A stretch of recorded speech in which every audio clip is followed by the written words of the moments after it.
Imagine a world without the flick of a light switch, a world where darkness fell each evening and shrouded towns and cities in a deep, profound blackness.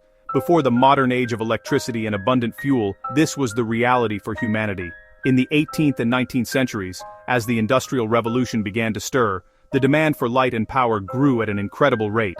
Factories needed to run longer, cities needed to be safer at night, and homes needed a reliable source of illumination. The answer to this pressing need did not come from the ground, but from the depths of the ocean. The mighty whale, a creature of immense size and power, became the unlikely source of the world's most important fuel, whale oil. This remarkable substance was far more than just a simple fuel. It was the lifeblood of a rapidly changing world. Whale oil lit the lamps that allowed people to read and work after sunset, extending the productive day, and fostering a more literate society. It lubricated the intricate gears and machinery of the first factories, allowing the wheels of industry to turn smoothly and efficiently. This liquid gold, as it was often called, also found its way into countless household products, from soaps that cleaned homes to paints that decorated them. The pursuit of this valuable resource drove fleets of ships across the globe, creating a vast and profitable industry that shaped economies and coastal communities for generations. The story of whale oil is a tale of human ingenuity, incredible bravery, and immense risk. It is a story of how one natural resource can define an entire era, driving progress and shaping the very fabric of society. Before petroleum became the dominant force in global energy, whale oil was the undisputed king.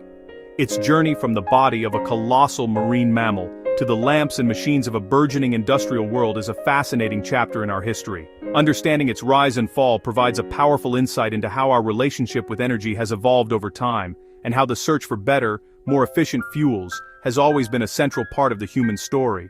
This essay will explore the forgotten age of whale oil, a time when the fate of nations and the progress of civilization were tied to the success of brave sailors hunting the largest animals on Earth.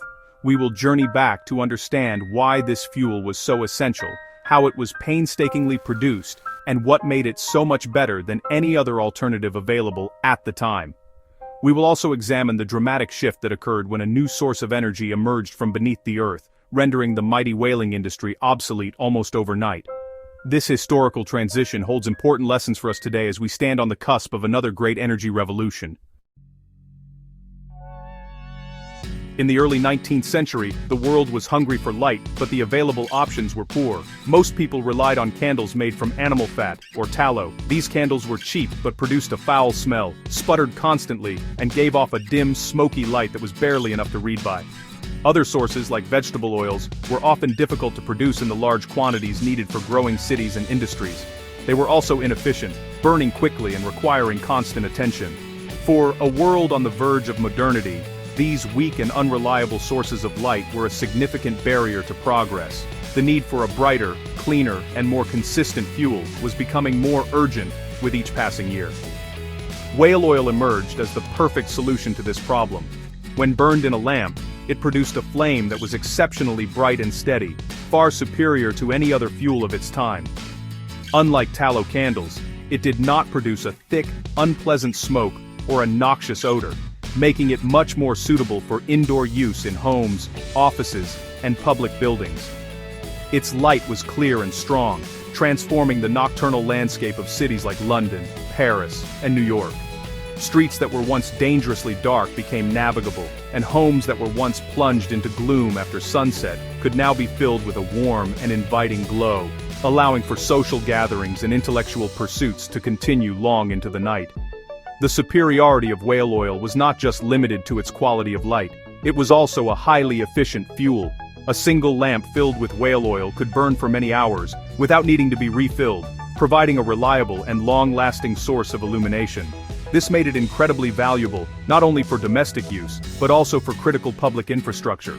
Lighthouses along treacherous coastlines, for example, depended on powerful whale oil lamps to guide ships safely to shore. The bright penetrating light could be seen from many miles away, even in poor weather conditions, saving countless lives and protecting valuable cargo. This reliability made whale oil an indispensable commodity for maritime nations around the world. Because of these remarkable qualities, whale oil became incredibly popular and valuable. It was considered a premium product, a symbol of modernity and prosperity. While it was more expensive than other fuels, its benefits were so significant that people were willing to pay the price. The demand for whale oil skyrocketed, fueling a global industry that sent ships on long and dangerous voyages to the farthest corners of the ocean. It was the high-tech energy source of its day, and its widespread adoption helped to literally and figuratively illuminate the path for the Industrial Revolution, paving the way for a brighter and more productive future for societies across the Western world.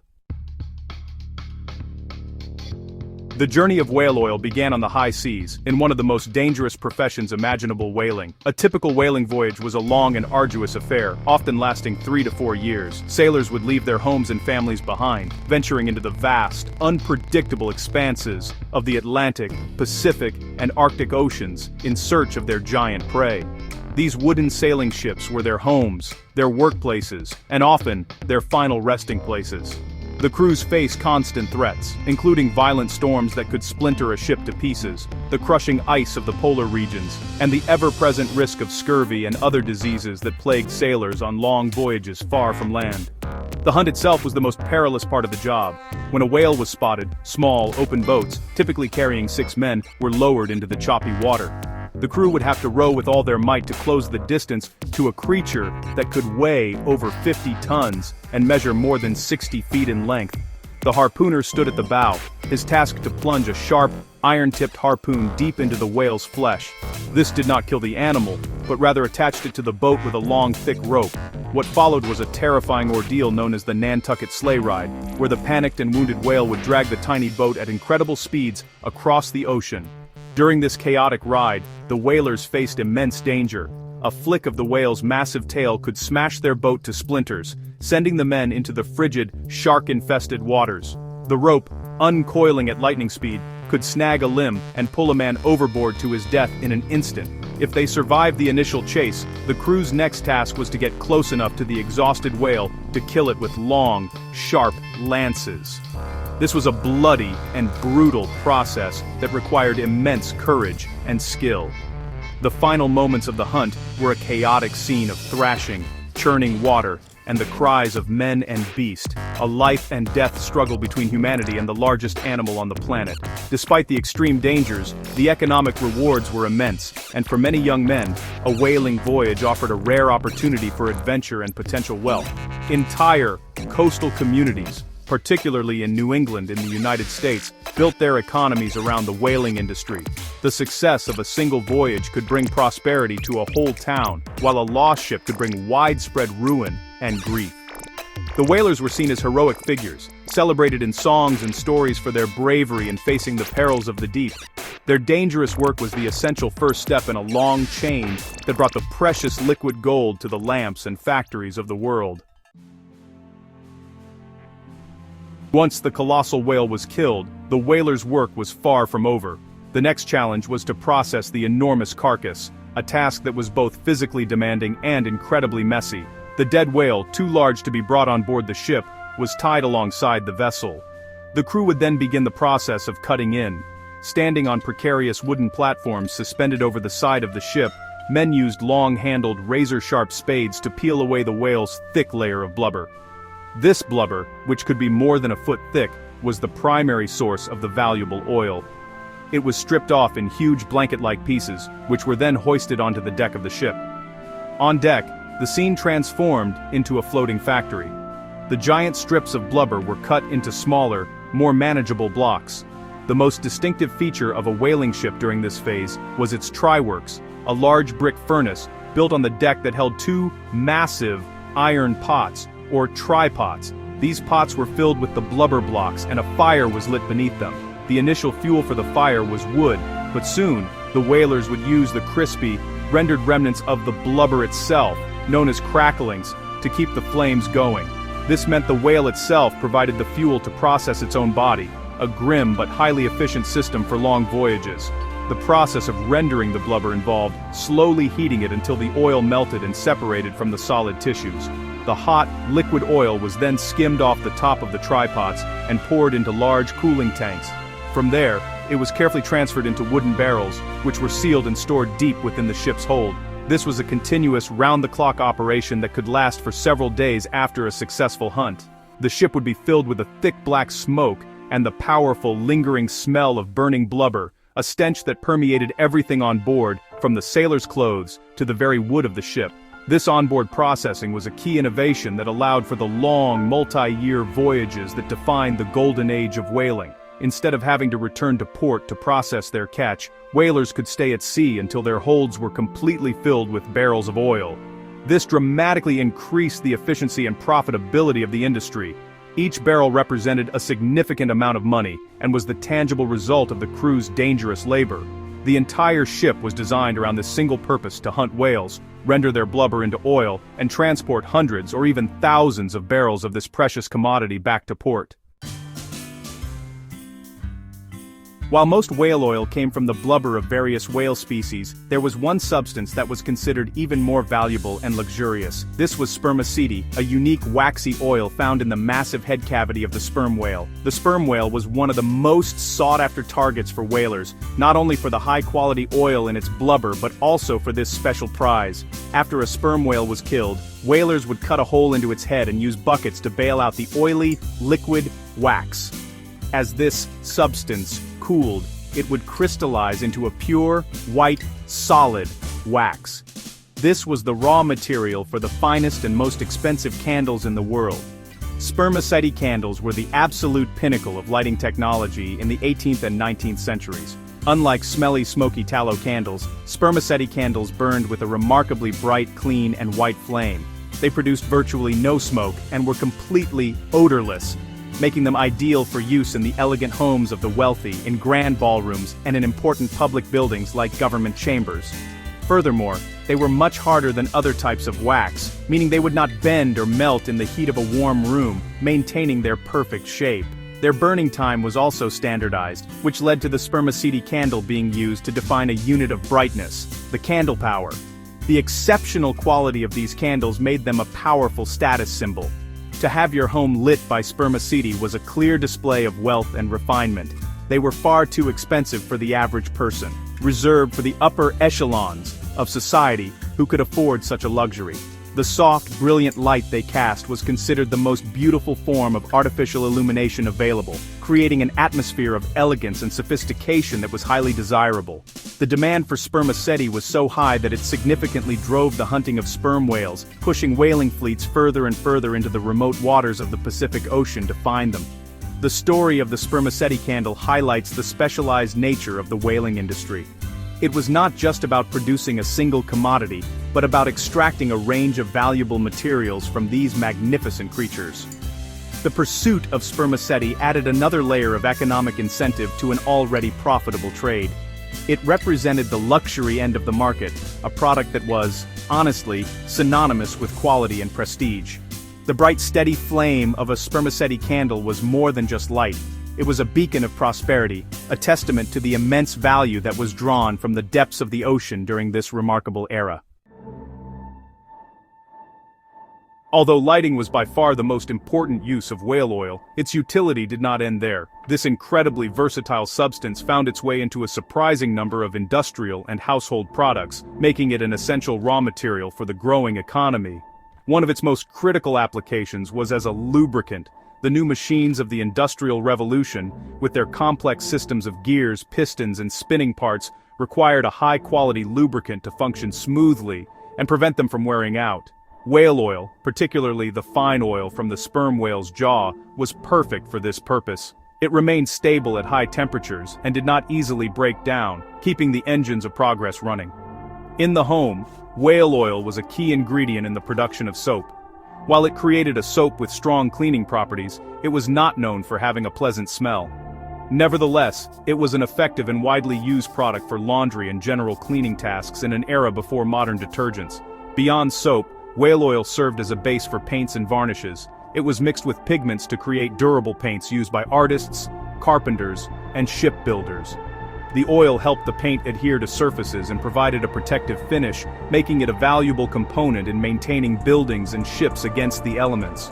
The whaling industry also produced other valuable materials besides oil. Baleen, the flexible, bristly plates found in the mouths of certain whales like the right whale, was the plastic of its day. It was a strong, flexible, and lightweight material used to make a wide variety of items. It was most famously used for corset stays, giving structure to women's fashion, but it was also used for umbrella ribs, buggy whips, collar stiffeners, and even springs in early furniture. This additional resource meant that almost every part of the whale could be used and sold, further increasing the profitability of each successful hunt and ensuring that nothing went to waste. This wide range of applications demonstrates just how deeply whale oil and its byproducts were integrated into the fabric of 19th century life. From the lighthouses guiding ships at sea to the factories powering the economy, and from the clothes people wore to the soap they used to clean them, the influence of the whaling industry was everywhere. It was a foundational resource that supported progress in countless different fields. The decline of whaling would therefore require not just a replacement for lamps, but a whole new set of materials to fill the many roles that whale-derived products had once played in society. For over a century, the whaling industry seemed invincible, its product essential to modern life. However, its dominance was about to be challenged by a new discovery that would change the world forever. For years, people in western Pennsylvania had known about the thick, black liquid that seeped out of the ground. It was mostly considered a nuisance, sometimes bottled and sold in small quantities as a patent medicine. But a few forward-thinking individuals began to wonder if this rock oil, or petroleum, could be refined into something more useful. The breakthrough came in 1859, when a former railroad conductor named Edwin Drake drilled the first successful commercial oil well in Titusville, Pennsylvania. Drake's well struck oil at a depth of only 69 feet, and soon it was pumping out barrels of the raw material. This event triggered a black gold rush that mirrored the gold rushes of earlier decades. Thousands of people flocked to the region, hoping to strike it rich. Land was bought and sold at incredible prices, and wells were drilled across the landscape.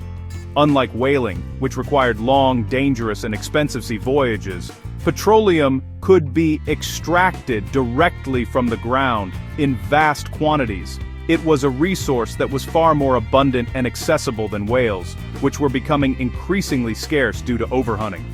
The true revolution came when chemists figured out how to refine crude petroleum into a variety of useful products. The most important of these was kerosene.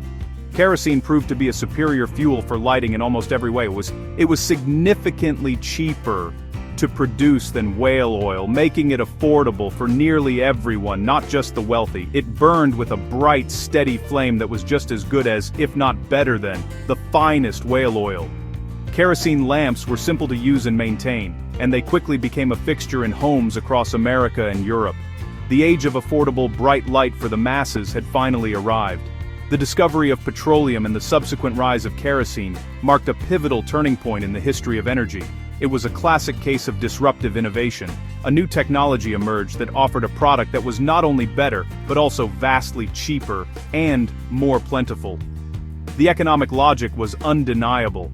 Why pay a high price for a fuel that required a dangerous multi-year hunt across the globe when a superior alternative could be pumped from the ground at a fraction of the cost? The foundation of the mighty whaling industry, which had seemed so secure for so long, began to crumble with astonishing speed. The rise of kerosene was a death blow to the whale oil industry. Almost overnight, the primary market for whale oil, lighting, evaporated. Consumers eagerly switched to the cheaper and more abundant fuel, and the demand for whale oil plummeted. Lamps that were once designed for whale oil were quickly adapted or replaced to burn kerosene. The price of whale oil, once high enough to justify the immense risks of the hunt, collapsed. Voyages that had once promised great profits now struggled to break even. The economic engine that had powered coastal towns and sent thousands of ships across the world's oceans began to sputter and die. The decline was rapid and unforgiving. Whaling ships returned to ports like New Bedford and Nantucket to find that the barrels of oil in their holds were worth a fraction of what they had been just a few years earlier. Ship owners went bankrupt, and thousands of sailors, harpooners, and other workers found themselves without a job. The once bustling wharves grew quiet, and the great whaling fleets began to rot at their moorings. Some ships were sold for other purposes, like cargo transport, but many were simply abandoned. The specialized skills of the whalers, honed over generations, were no longer in demand. The industry that had defined an era was becoming a relic of the past. Petroleum didn't just replace whale oil for lighting, it also provided superior alternatives for its other uses. New lubricants derived from petroleum were developed that were more effective and cheaper for industrial machinery. Synthetic waxes and, later, the invention of the electric light bulb by Thomas Edison in 1879 made spermaceti candles completely obsolete. By the end of the 19th century, the whaling industry had shrunk to a shadow of its former self. A few ships continued to hunt whales for their baleen and for specialty oils, but the golden age of whaling was definitively over. The world had moved on, powered by a new and more powerful energy source. The story of the decline of whale oil is a powerful example of how technological change can reshape entire industries and societies.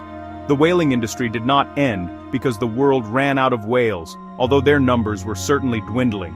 It ended because a better, cheaper, and more efficient alternative was discovered. The transition was driven by innovation and economics. The infrastructure, capital, and workforce that had been built around whaling were displaced by a new system built around drilling, refining, and distributing petroleum. It was a dramatic and often painful transition, but it was also an essential step in the world's ongoing energy journey.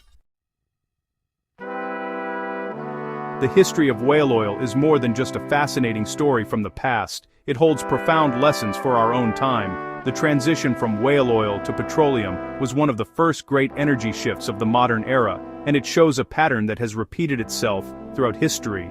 For a long time, a single energy source dominated, shaping economies and societies around it. Then, a new, disruptive technology emerged, offering a cheaper, more efficient, or more abundant alternative. This new source quickly displaced the old one, leading to massive economic and social change. This historical parallel is incredibly relevant today as we stand on the brink of another major energy transition.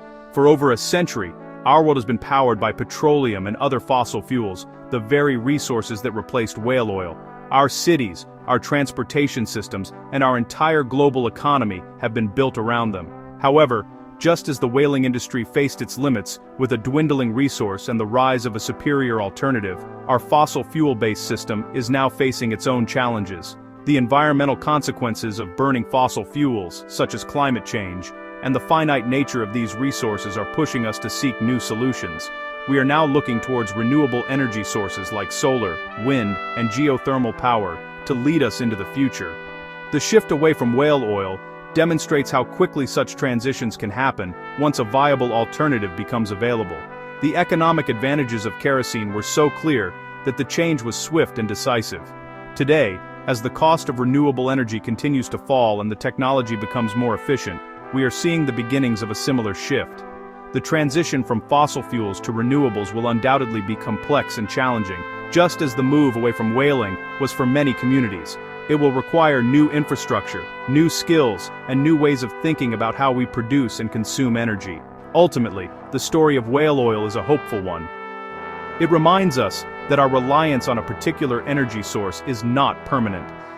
Human ingenuity has, time and again, found new and better ways to power our world.